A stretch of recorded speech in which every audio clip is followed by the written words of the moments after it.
अनुराधा दहीकर तुमच्यासमोर एक सुमित्रा नावाची पात्र साकारते आहे.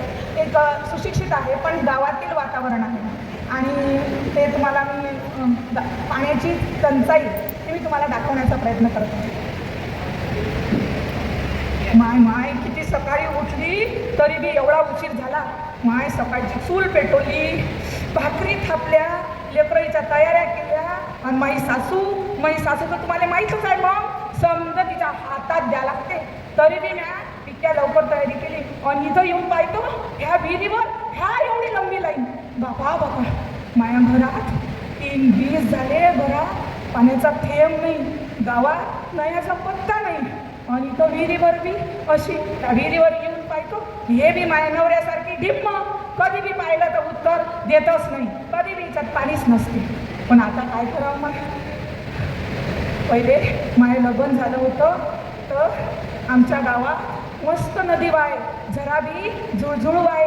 आमच्या गावातल्या आम्ही समध्या बाया नदीवर जाव, घरातली समधी कामं घेऊन जाव, कोणी भांडी घासे, कोणी कपडे धुवे, आमच्या लेकराईच्या आंघोळी बी तिथंच करून घेऊ.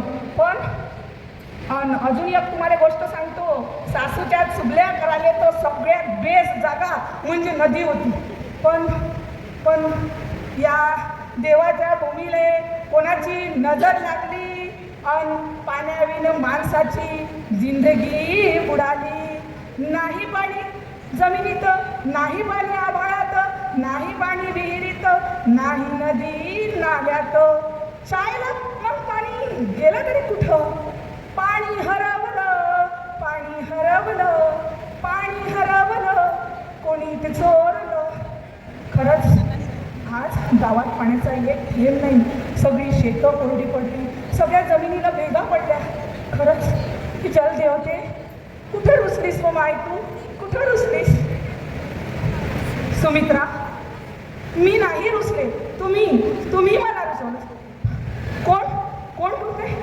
खरंच जलदेवता बोलते का? हो सुमित्रा, मी जलदेवता बोलते. तुम्ही मला घालवलं, कधी नदी नाल्याच्या काळ्या कुट्ट पाण्याने, तर कधी या उद्योगाच्या धुऱ्यानं मला तुम्ही दूषित करून टाकला आहे. सगळी जंगले तोडली, झाडं तोडली, सगळे डोंगर उघडे पाडले आणि आता पाणी दिसत नाही तर तुम्ही रडताय आणि म्हणताय की पाणी कुठे आहे? तुम्ही जसा पाण्याचा हक्काने वापर केला तशी तुमची जबाबदारी नाही का पाणी वाचवण्याची, ते शुद्ध करून पिण्याची?